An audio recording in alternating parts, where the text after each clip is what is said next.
Okay, I'll start then. Hi, everyone. Thank you for joining us today at CGHI. 1 second.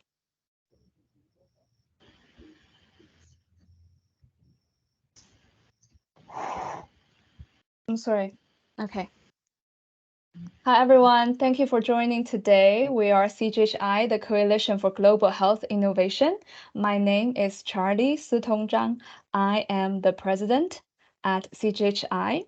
So who we are, the Coalition for Global Health Innovation is a youth-led nonprofit organization for students and early career professionals in global health. Our mission is to empower students and early career professionals to transform their innovative ideas into actionable projects. So we help young professionals with publishing their articles on our website, organizing webinars for them to showcase their work, their research, and also we have a pre-incubator styled program called CGHI Action Tank, where we help young professionals with building their projects. So we often organize events like this one, where we talk about the hot topics in global health. We invite senior professionals and young professionals and students to engage in productive conversations and discussions. So today we're going to talk about equity and inclusion in global health. This event is being recorded and it will be published on our YouTube channel. We will update you with the links on our Instagram and on our LinkedIn later. So I want to introduce Molly, who is our main speaker today. And today's event will be followed with also the discussants that we have in the event today. And everyone's invited to also ask questions during the event. You just have to raise your hand. So yeah, Molly is one of our advisors at CGHI. She is a public health professional with 25 years of experience in working with governments, civil society, and nonprofits across the globe, with a focus on enhancing equity and access in health systems. Molly's work spans South Asia, Latin America, and the Caribbean and Africa. She holds a doctorate in public health from the London School of Hygiene and Tropical Medicine and combines her passion for art with public health to drive transformative actions. So I would like to invite Molly to start her presentation, and this will be interactive as well. So everyone's invited to ask questions in the chat and raise your hand, and we will pause the presentation as well. Over to you, Molly. Great, thank you. Let me just ask if you can see this. Are you seeing the presentation correctly? Yes, we can. The presentation. Awesome, great, thank you. Well, first of all, I want to thank CGHI for approaching this topic, and I'm very pleased to be part of the listening and the conversation. And to just share a few slides, I think the really interesting thing will be with such a diverse group to really hear from a lot of the participants and CGHI members your perspective. So these slides are really an attempt to sort of spur conversation and just throw out a few different perspectives, rather than it's not an attempt to propose the answer, any answer really, but a conversation.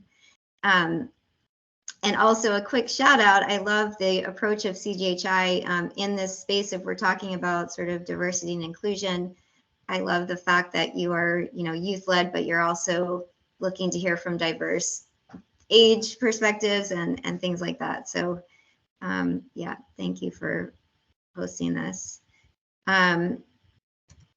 So we're just going to we sort of broken up into two parts. The first part is just a few context slides and thinking about, why we're talking about this, what global health equity even is, and who that pertains to. And then in a second part, we'll talk a little bit more about what this means for young professionals as individually and collectively. And this is really, again, just a starting point conversation, sort of hopefully a series of a series and not just a one-off. So I thought it's always interesting to, it's always good to sort of get on the same page about what we're actually talking about. And thinking about global health, even just that term alone is a little bit, sometimes is not as clear as you would think to actually define it. And so just starting with that, there's actually quite a lot of different ways that that term is being used, which matters to all of us because it shows that we're coming from sort of different perspectives. Here are a few of the different themes that came out in a systematic review that actually tried to pin down what actually is global health. And I think the fourth one about, a vague yet versatile concept with multiple meanings, historical antecedents, and an emergent field is kind of our jumping off point.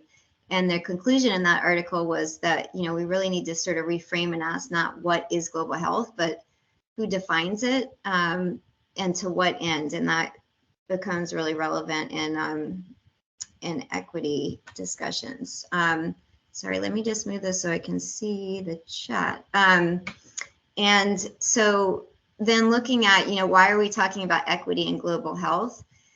My sense is like a lot of young professionals or a lot of people understand this particular point where equity is a really central stated principle that where global health is grounded. So you see in a lot of the UN charters, the Universal Declaration of Human Rights, the 2030 Agenda for Sustainable Development, and humanitarian standards, and the World Health Organization Constitution, and then throughout like all of the sort of research and orientation on social determinants, equity and justice is stated as a really central kind of goal of those areas. And so it's sort of like, it's definitely like clearly the aspiration of global health to have equity as a central feature. So if you look at, the social determinants of health in particular is where it gets really complicated because it's, the social determinants of health look at things that have to do with like conditions where people are born, grow, work, live, kind of the economics of people's context, the social and political context. And we know that, particularly with COVID in the last few years, in the pandemic, there's been a lot more attention to these areas and understanding that global health equity isn't just, addressing COVID just as one example of global health was really intertwined and affected by and also affected equity in those other spheres. And so I think the silver lining, if any, of COVID is that there's more attention to that. But you can immediately see how it becomes also more complicated to reach that sort of goal or vision. So then, this is jumping right into kind of the challenges. So if we come back to that point about, what even is global health, and the who is really important. And so this is a quote from a stakeholder who was asked, trying to tease out, like, let's move kind of beyond the words and try to think about what we really mean by global health. And this maybe is a more cynical view, but it's I think there is a sentiment that there's more to all of these dynamics and the politics of it kind of make the aspiration, the aspiration and the actual reality there's a little bit of a disconnect, or a lot of a disconnect.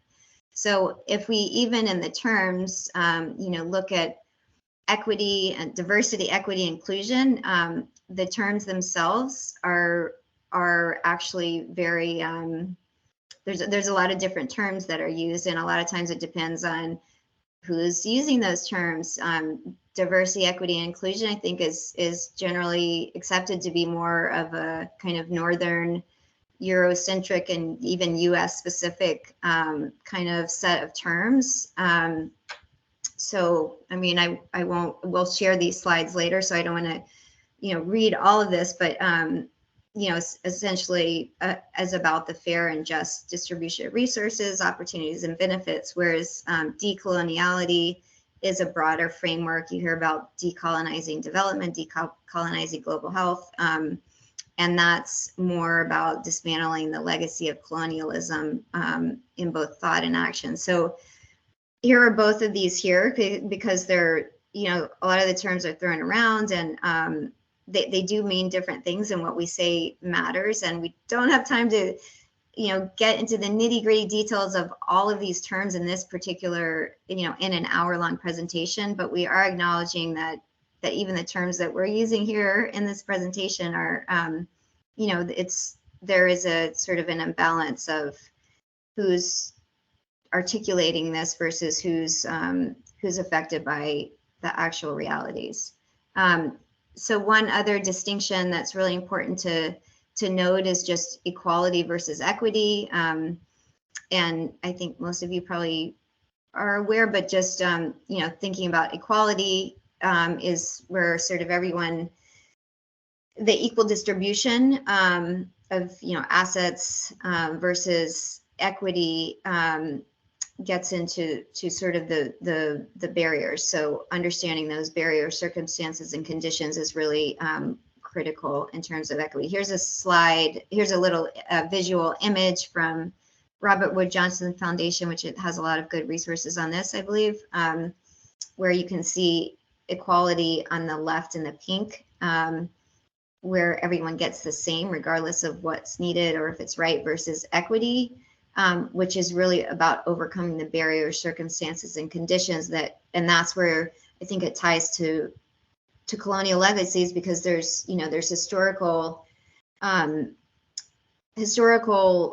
conditions that are affecting current day circumstances, and so it's a matter of understanding and addressing those barriers. And then again, to terms, diversity, inclusion, as I said, I think are more US based terms, if not, at least Northern use terms. And we're not trying to promote these versus other terms, but just sharing, that you will see these terms being used, and they have different nuanced meanings, and inclusion versus belonging is one of the examples of this nuance, where belonging, is where everyone is treated fairly and feels like a full member of the larger community, versus inclusion, where everyone is included, is sort of for some not considered. You need to also have the belonging. Similarly, without inclusion, diversity, you need to have diversity and inclusion versus just diversity.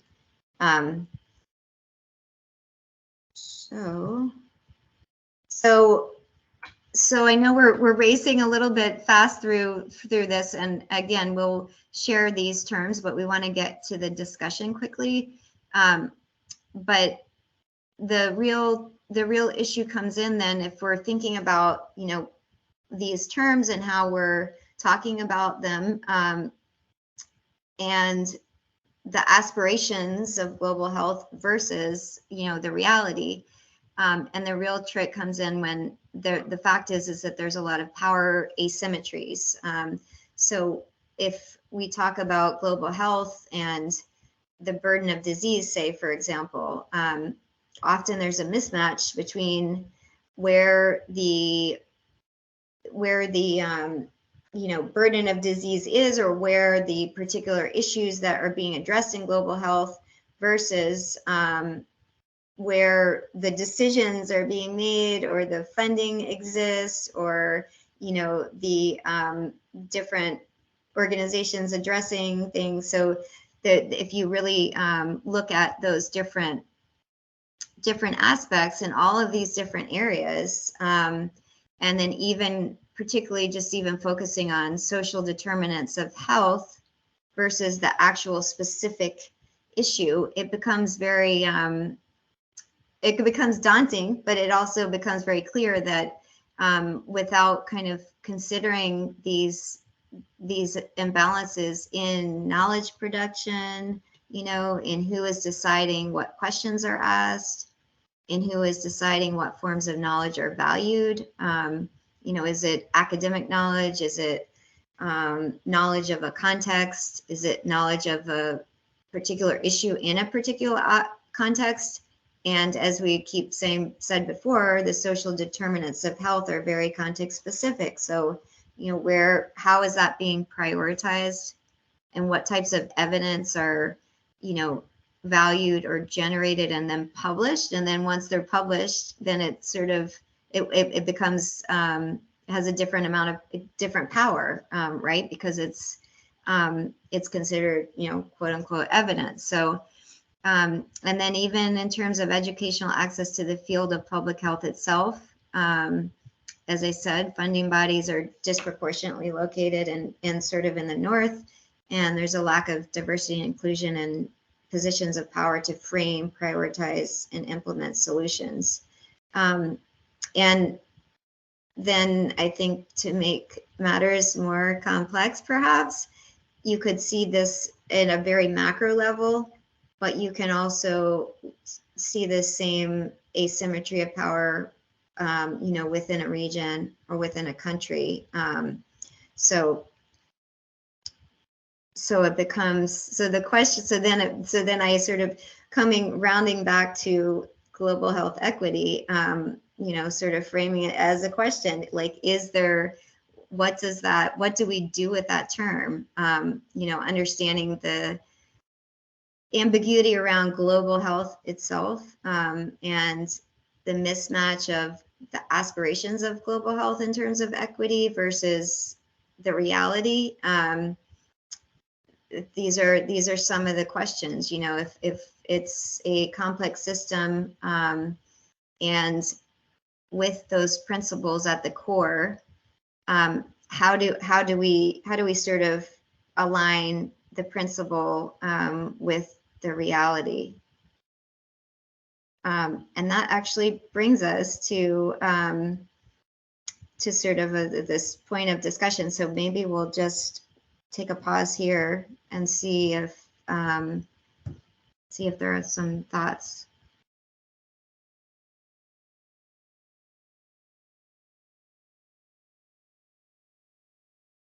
Questions, disagreements. Yeah, I would like to share something. I think also, since, you know, from CGHI, we are a community of young professionals from many different continents. Some are from Europe, some are from North America, and some are from Africa, Asia. So we have different experiences, different access to resources. Also, our education is different. So I think obviously there's also the intersectionalities of our different identities and our different lived experiences, the different communities we belong to that shape how we are treated in our lives. So I think for me, I often, like, whatever space I am in, I often ask myself, what is my positionality in this situation? So if I am going to a lower resource community, then I need to check, like, what is my privilege and what is the access that I have that people might not have here, and how do I follow my principle of cultural humility. I don't understand exactly what someone is going through, so I am honoring this person's story. So instead of speaking on behalf, but rather first listening and then ask questions. How can I use my networks, my access to facilitate? I think that's a very important approach in most of things that we do, since we are doing very international projects with people from different cultures. It's very important to be mindful with this kind of things. So that's what I want to share. Hopefully, others would like to share their experiences or their insights.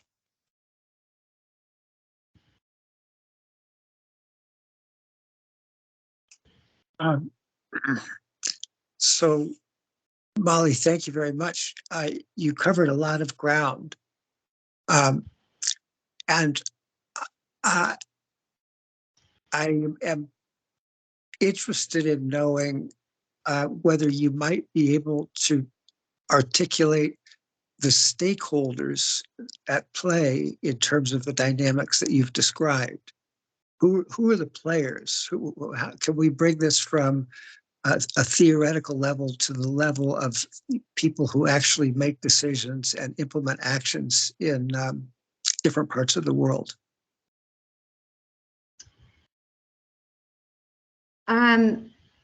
Well, thank you. And thank you for your comment about the colors. Yeah, I think the challenge and important thing in a conversation like this is understanding that, we're talking very theoretically, obviously, whereas like the devil is in the details, and that's starting to even just look at how do you define global health. So the reality is that if we're talking about policy versus programs versus research,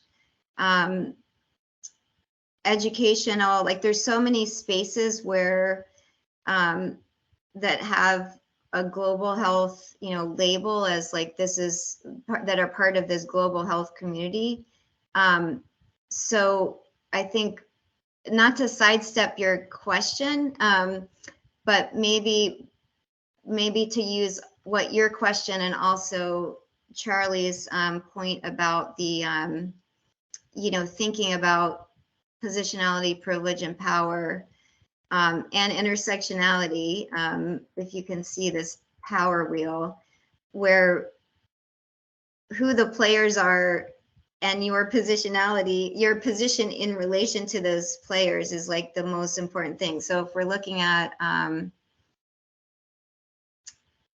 COVID research or COVID, say, research, then the people affected by a particular research will be the ones that matter the most. That so they would be the stakeholders. But I think what you find in a lot of the discourse on this topic is people say, well, then it's community. But who is the community? So, or who are the decision makers? Well, there are many. There are the people deciding the funding. So there's the funding decision makers. There might be external funding, and so therefore it might be funding bodies that are national, US, UK, a government base, or it might be a multilateral decision maker. It might be journals or publishers of research are also decision makers of data that is affecting programs. So the universe, to me, I throw that question back to you or others to it's almost like the whole entire universe in some ways, because if it to me, global health is everything. Like it literally is everything if you take into social determinants of health. And so the conversation only really makes sense once you define what it is you're talking about. And so that's where I think Charlie's point about how you enter into that conversation, the best approach is to understand your position in as an individual and in this broader context. Does that make any sense? But I would love to hear your thoughts, Roger, or others. Well, I was only, I'm not even sure quite what question I wanted to ask, except I was wanting to get from general toward specific or from general towards personal, and I didn't know quite how to do that. So stakeholders, I just kind of wanted to know who the players are, and I realize it depends widely on where one is and so forth and so on. But this decision makers, I mean, and I suppose it depends on forms of government and capital. You know, is it a capitalist or a social society, and so forth and so on. But yes, I wanted to go from theoretical towards more practical. Maybe that's not appropriate, and I didn't know quite how to phrase the question. No, thanks. I think it's totally appropriate. I think it's totally appropriate, and so maybe I wonder if we could. Should we move into this second part where I think we're hoping to get a little bit more down to earth with the slightly from entering from a different angle than stakeholders, although I feel like that is really relevant. But maybe as we get into the discussion of the specifics, it from all of your experiences, it can become more tangible, because that is where we wanted to leave it. Ground level sounds great. Yeah, I was wondering maybe now would be a nice opportunity for us to invite everyone in the discussion right now to give a quick introduction of themselves. Where are you from?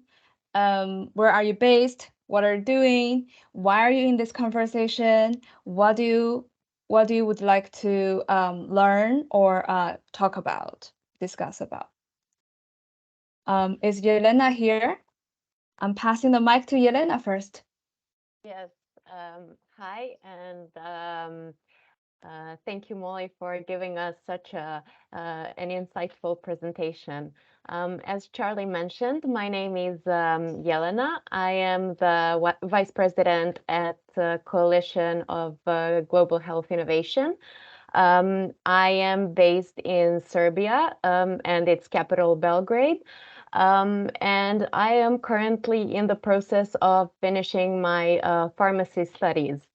To join to this conversation, I think that this topic is very interesting, and for me, actually, anything that relates to global health is always very insightful, and I find it very useful to learn, because coming from Serbia, there is not really an education path that allows you to study global health in depth. So I feel that the majority of things that I learned about global health is by working with the coalition, and also just listening to professionals from around the world, which is part of the work that we do. So I think that one of the well, actually, how my story relates to this is that as a student, obviously, and I am studying pharmacy, which you can somehow fit into, obviously, as a health profession.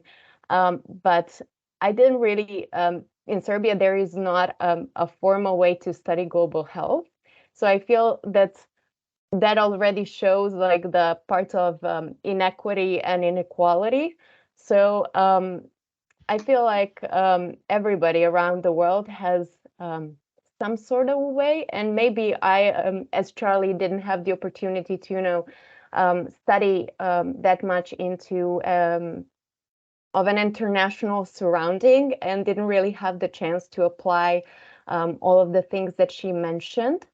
But I always ask myself, how can I learn more about this?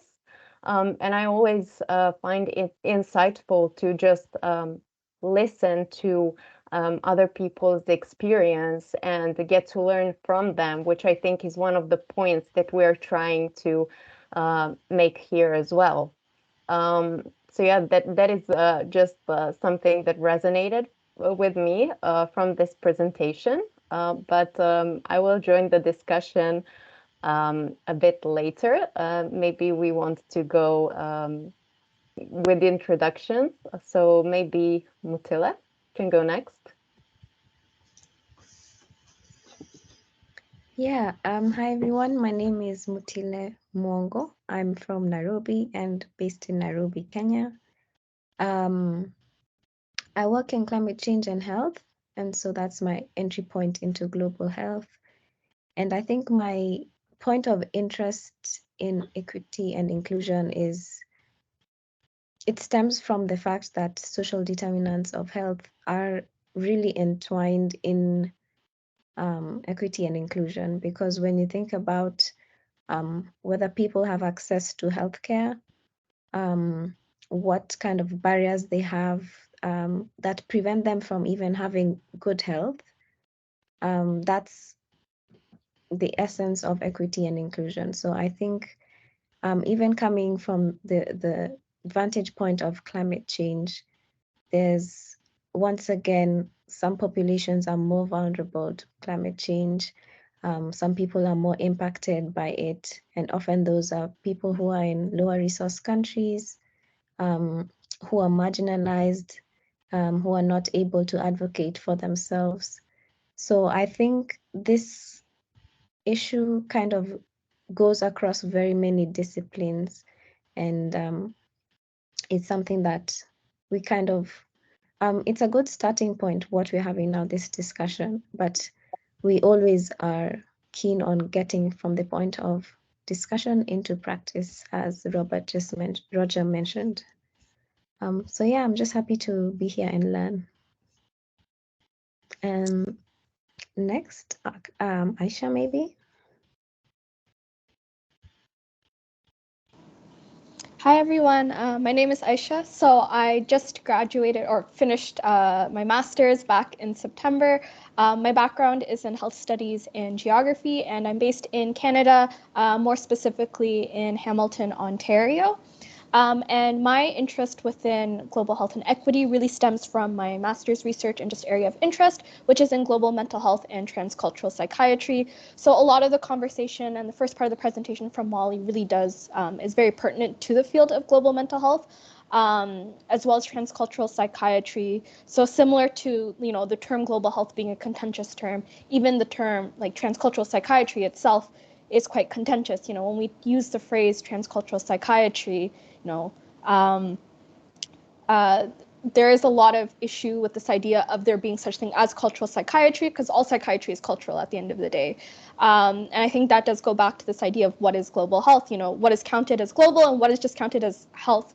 And oftentimes, a lot of the conversations is quite mirrored. So that's sort of where my interest is. And I found that a lot of the conversation Molly had is something I've seen within my own research. I've touched upon, again, more focused on that mental health side of things, is touched upon within the psychiatric literature.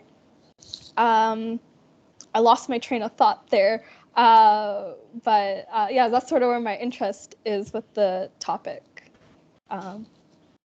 If Roger would like to go next. Sure. I'm Roger Cubachani.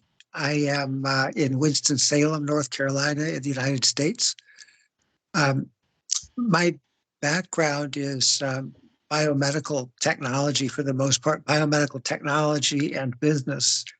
I trained many years ago in traditional Western medicine, in biochemistry and physiology and pharmacology and cardiology, and spent many, many years working for corporate and academic institutions who were committed to developing new drugs and new drug delivery systems and new diagnostic methodologies. And I am married to a woman from Shanghai who is very much into Eastern medicine. And so I've been experiencing a transition in my belief system around the relative merits of Eastern and Western practices. I saw this event through a social networking of some sort, probably LinkedIn, I think, associated with Charlie's name. And I had seen Charlie in an earlier conference and was very impressed with her energy. And so I really just decided to sit in because the topic sounds very attractive, and I thought it might be useful in helping me in my thinking about different types of medical practices. Thank you, Roger. Odunayo, would you like to go next to give a quick introduction about yourself? Okay, good evening, everyone. I am Odunayo Olaiton. I'm a medical doctor working in Nigeria, currently still working towards doing my master's in public health. My major interest really about health inequities and the causes, main drivers and risk factors. And my curiosity and let me say major interest is actually how the causes of health inequities is actually not limited to the health sector alone. How employment, how education, how political participation, like Molly mentioned, how so many factors from other sectors actually have a negative or positive impact on global health. So I'm more into how we can have cross collaboration between different sectors on achieving our health goals, because I think that some of our policies are actually in parallel lines to other policies in other SDGs. And it will be better if we can have that intercollaboration such that climate, those who are into climate are also thinking about how it impacts health. Those who are working on education, thinking about the impact, because health is everywhere and everywhere. So I'm looking at how we can achieve our health goals with that intersector collaboration, as opposed to just doing health alone, education alone, and not even achieving much over the years. Nice to meet everyone, and it was a lovely lecture, Molly. Thank you, very insightful. Thank you. Thank you. Thank you. Naomi, do you have time? Do you want to introduce yourself? Okay, hi everyone. My name is Naomi June. I'm from Kenya, currently based in Rwanda. I'm a student doing my undergrad in Bachelor of Entrepreneurial Leadership, and my major focus is on climate change and in agriculture and business. But I have a very great interest in global health, and I'm always happy to be in the discussion. And I'm currently volunteering with the CGIH as a financial in the finance team, and I'm happy to be here and to learn a lot. And thank you, Molly, for the presentation. It was very nice and well explained. Thank you. Thank you, everyone, for your quick introduction about yourself. So I would like to hand it over to Molly again. Molly, feel free to continue with your presentation. And from my side, I still see like your the screen you're sharing. It's a little glitchy. I'm just going to try to, sorry about that. I'm just going to try to stop sharing and reshare real quick. And if it doesn't work, then we'll just be quick on our feet and make it work. How about that? Yeah, it's fine. Yeah. Okay. Okay, great. Well, thanks everybody. You all have such a everybody has so much expertise and a really, it's great to see all the diversity of different perspectives that you're bringing. So I feel like Mike, you probably have the answers, but coming back to this question on how to kind of bring it down to earth, which I think is all of our interest.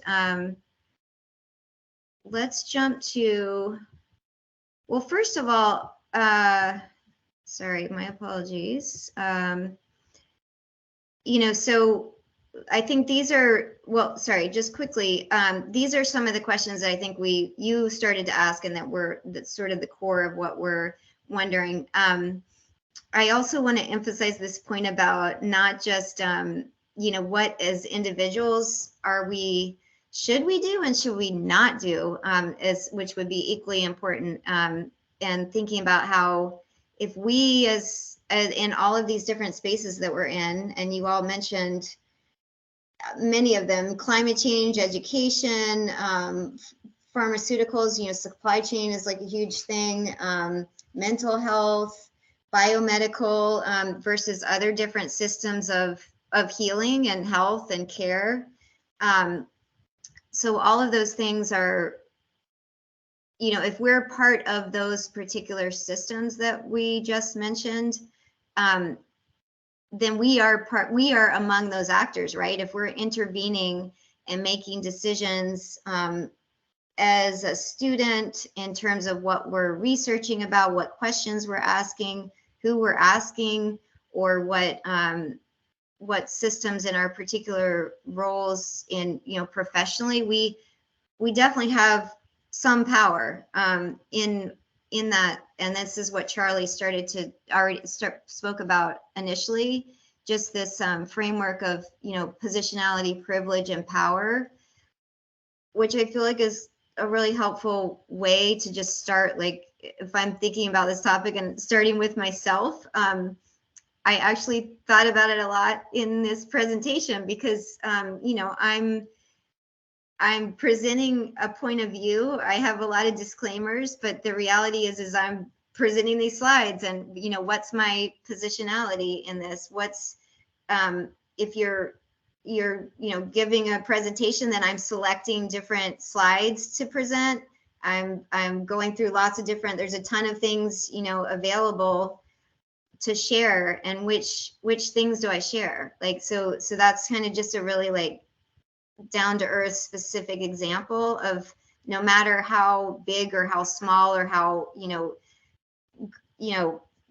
impactful or inconsequential we think our role is, like, no matter what we do, we're doing something or doing nothing, and it has, if we're in that space of global health, then it's going to have an impact, good or bad.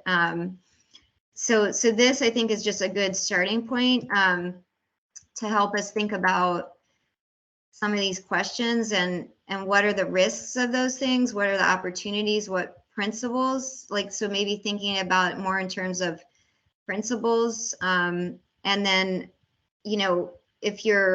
and then also just thinking about within that positionality, our own frame of reference, our own kind of implicit bias. So, Roger, you mentioned about the biomedical frameworks, and there's other forms of, as you said, there's other forms of like health and healing, similar to the Aisha, the way you mentioned transformational, sorry, I'm getting the global mental health.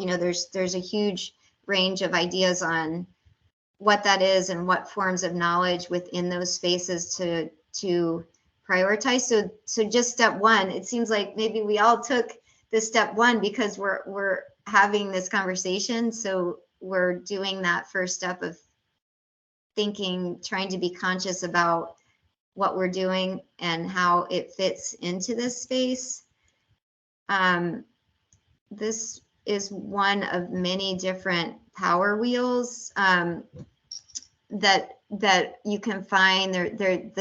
The specifics, like this one is academic wheel of privilege, because we started out, when we first spoke about this conversation, we were going to orient it towards knowledge. And I think this lays out a lot of the different things. But, there's other ways to look at it. So just to help orient where our power is and position in relation to some of these identity factors. I'm going to take a pause here, and I see some people have to jump off. So maybe we can pause right here and just have people think about this, and whether they've seen this or find it a useful way just to think about from the individual perspective. Thank you, Aisha. And can you even see it? I hope I'm seeing that it's glitchy. Yes, we can see it. It's perfect. Great. Have all of you seen this, well, one, heard of these, this framework of the 3 Ps, power, privilege, and positionality. And then secondly, this power wheel. Like, do you find this at all helpful just as a framework to think about from an individual's perspective in your particular fields? Like, how is this a helpful tool at all? I think I could start with, hopefully I could inspire some responses as well. So I was born and raised in China, and at 17 years old, I moved to the Netherlands for my higher education. I studied in the Netherlands, and I graduated. So I lived in the Netherlands for 10 years. So when I was in the Netherlands, I was a migrant. I was not an immigrant, so I do not have the right to stay there forever. So that limits my access to certain resources and public services. And also, I was living in this environment where I'm a visible minority. So, of course, I faced a lot, some degree of racism as well on the streets and in other interactions. But at the same time, I mean, I also then moved to Egypt during the pandemic. And also now I live in South Africa. So now Egypt and South Africa, both countries have really high income inequality and poverty. So these are the things that I'm very aware. So I understand my privilege in this sense, which is I do not suffer from hunger. That is my privilege. I do not suffer from poverty. Yeah, so I think, like I was saying earlier, like we live with so many different identities and so many different communities. It depends on where we are, who we are interacting with. So our positionality also constantly changes, and it takes a commitment from ourselves to be critical with our positionality, with our privilege, and to not be blinded by, because there are certain sufferings we just don't see because we're privileged, but does not mean that they don't exist, right? So that's the things that I want to share for now. Awesome, thank you.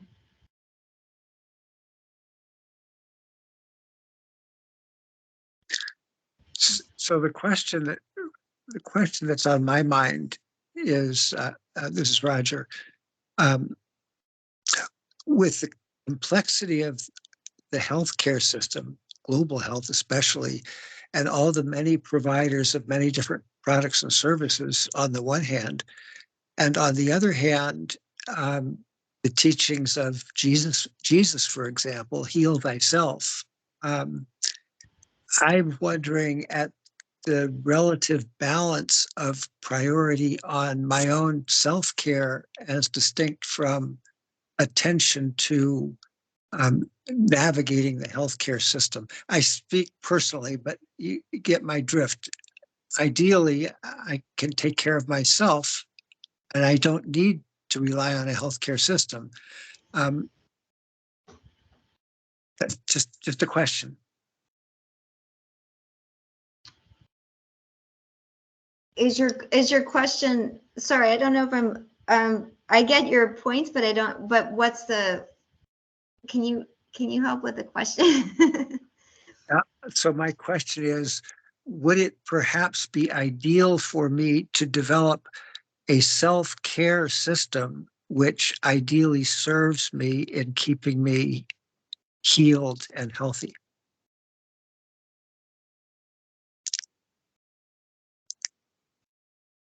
Is it possible for me to invest in myself in order to take care of my health? What do you, I mean, what do you think? I mean, what are your thoughts on that? Well, or what are your reservations? No, I think that I could do a better job as a person in taking care of my health by investing more attention in deciding on eating habits, sleeping habits, meditation habits, exercise, and so forth. In other words, I feel I can take more responsibility for my own health, and it would be of benefit to me to do so.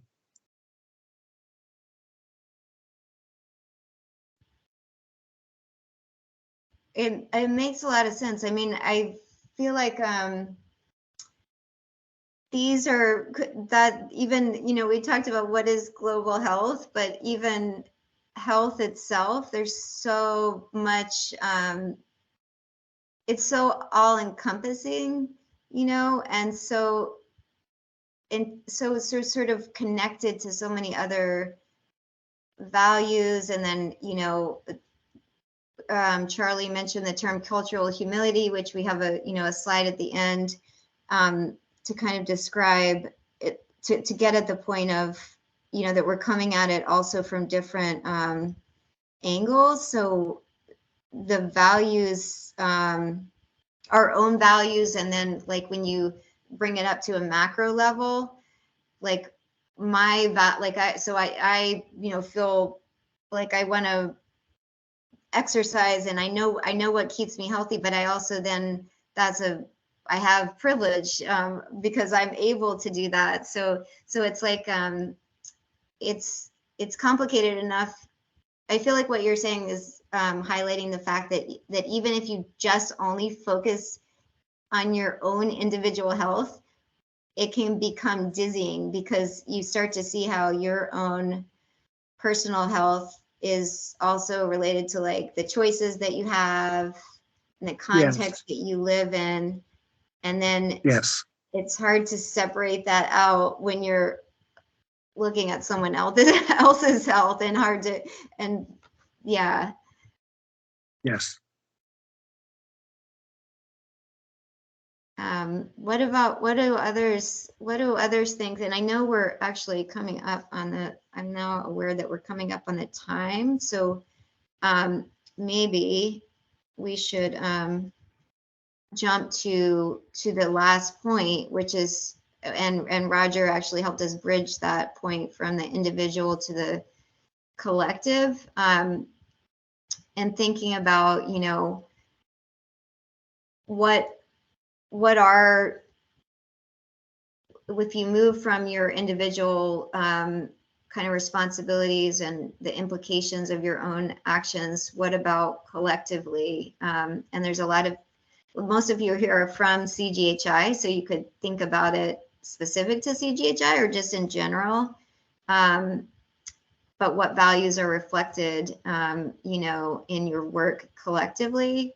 And then what principles might you follow?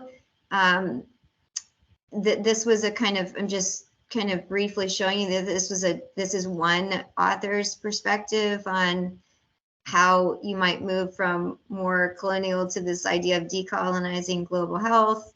And here are some others that have been shared, lessons from, you know, locally driven efforts and trying to center local knowledge and local voices, valuing lived experiences. But I think you all, and then again, the terms that Charlie brought up, but you all can also, you know, begin to think about as a collective your own kind of principles, either as CGHI or collectively within your spheres of work.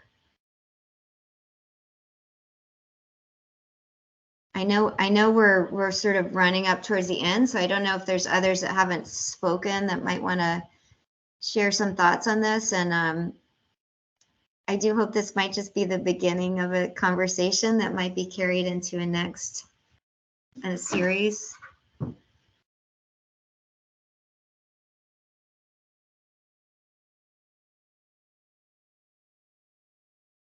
I think that I can join very quickly just to maybe comment.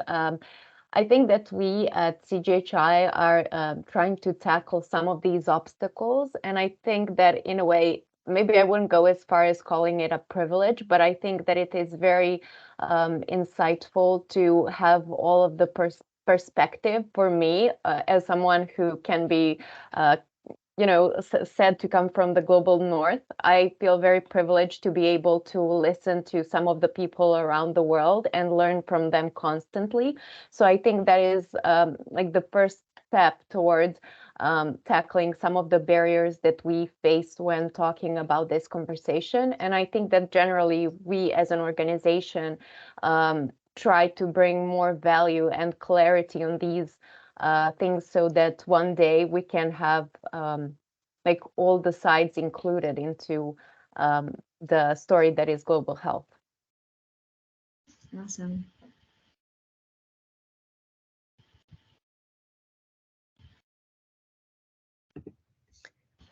Maybe I'll briefly pop in. I think a lot of useful things have been said by everyone, and maybe just thinking about responsibility. First, acknowledging your positionality and privilege, and then also how do you, I guess, transfer some of your privilege, if possible, to someone who is less privileged. So opening up doors for them and ensuring that the systems that have created these imbalances and inequity don't continue to persist over time. So I think, yeah, that's a really important, and I think it can be really simple. As young global health professionals, it could be as simple as sharing information about opportunities, just sharing ideas, because sometimes people don't get opportunities because they simply don't know about them. So that's just one simple thing that I thought about in response to acknowledging and then doing something about inequity. Right on. Hi, Christos. How are you? Thank you for joining us. So we are. So Molly just gave us a very informative presentation, and that really inspired us to have very interesting discussions just now. And now we're reflecting on our positionality and our privilege. And what are our responsibilities in global health to promote equity and inclusion. So in case you want to share something or give us a quick introduction of yourself, where you're from, where are you based, what you do, and why you wanted to learn more about equity and inclusion. Of course, thank you very much for the introduction. So my name is Christos Tsagaris. I come originally from Greece. I'm a medical doctor and I'm currently working as a fellow in orthopedic pediatric surgery in the University Hospital of Zurich in Switzerland. I have been aware of this initiative and these meetings for since September, but due to different conflicting schedules, I was not able to join until now. Even now I'm on call, so if I disappear, this is the reason. Very happy to be here and very happy to be discussing equity in global health and what we can offer. From a very short, let's say, introductory point, I would say that this is something that it is relevant equally to people in high and low income countries, and especially in high income countries where I am based. I believe that it's always important to underline this dimension in clinical settings because it's very often forgotten. And at the same time, it's also very important to try to integrate the lessons of equity from global health to local societies, given that there are also big health disparities within the high-income countries that can also go under the radar. Very happy to hear more from your side.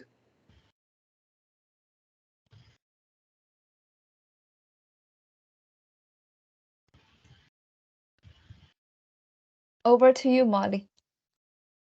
Well, thank you. I'm just thinking, you know, I know we're towards the end, but for people to feel like there's actually something sort of tangible that they can take away, and also, you know, coming back to Roger's question about, you know, how to bring it sort of down to earth, and I think that's what we are all interested in.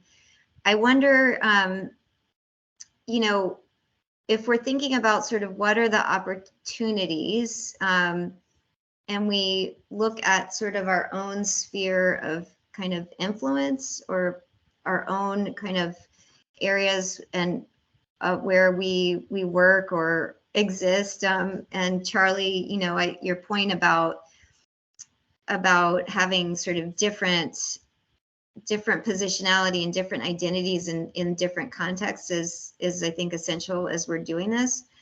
But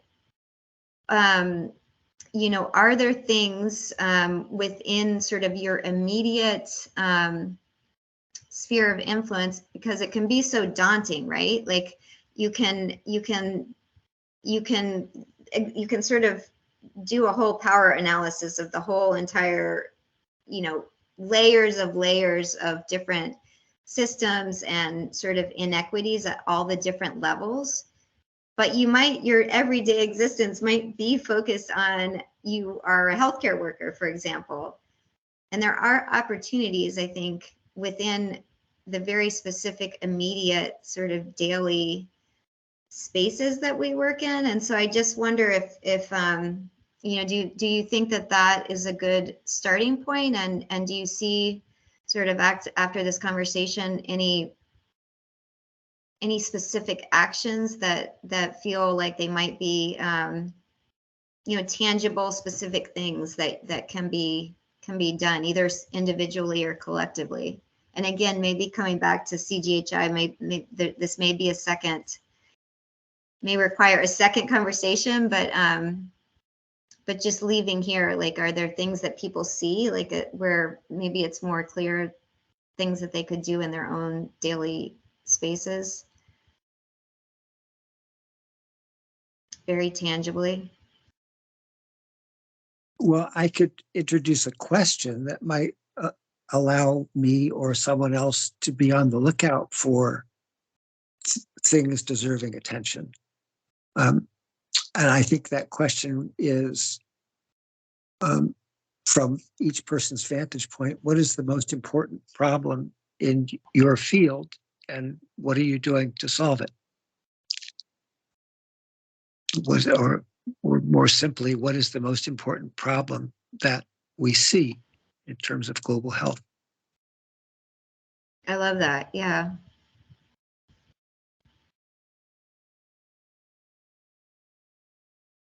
And maybe you could add what opportunity do I have, you know, just sort of thinking about like low hanging fruit. And also, you know, is there something within, like, you know, within that space that is where you specifically, like, what can I specifically do? Is there something I uniquely or specifically? What role can I play? And anybody on this call, for example, could play the role of introducing that question back to you, Molly, as a topic of interest to others.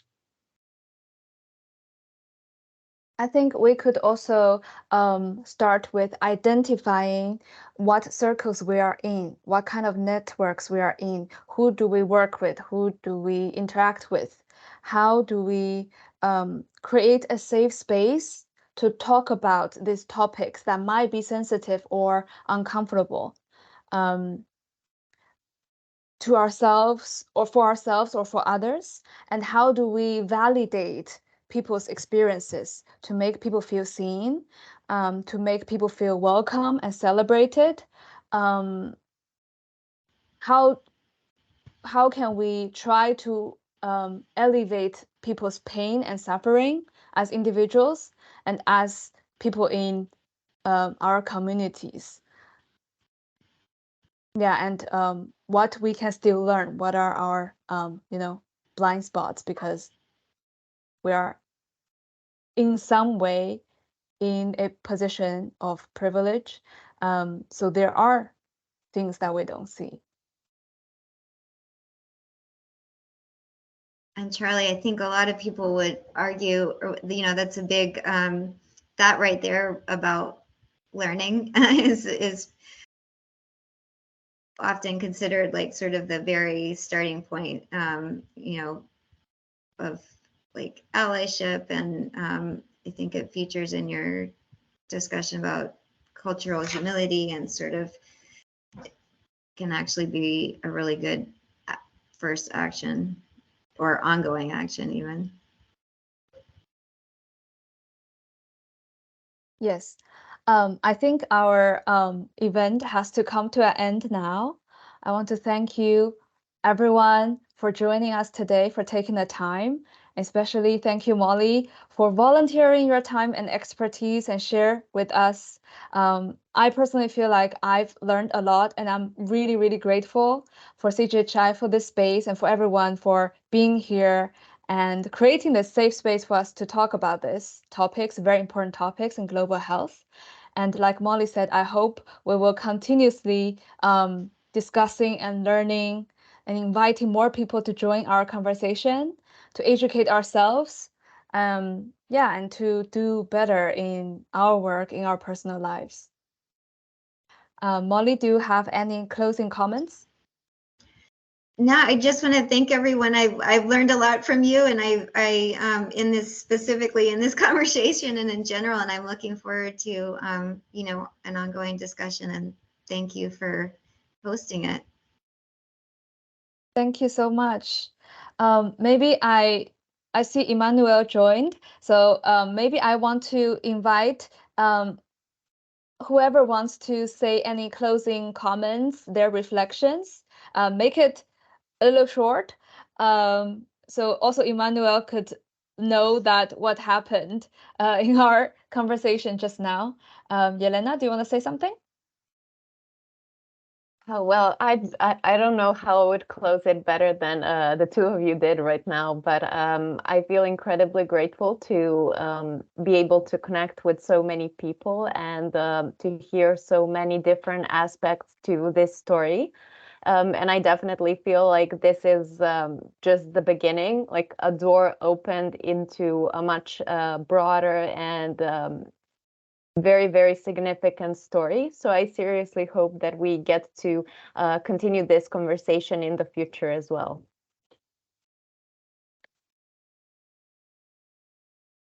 Thank you, Yelena. Crystals or Odunayo, do you want to say anything?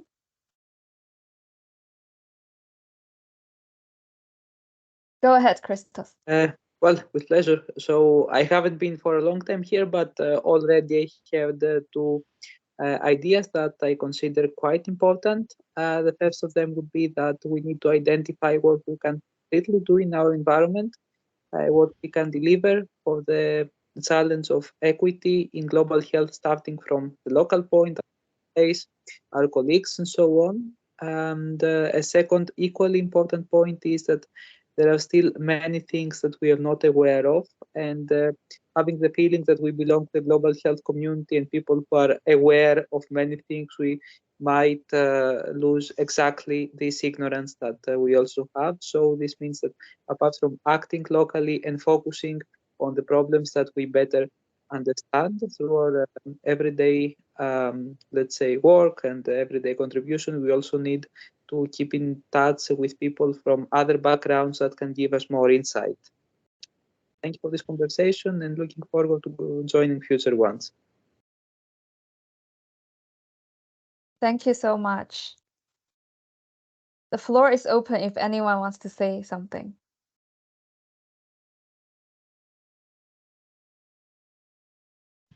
All right, then over to you, Molly. Do you want to say something?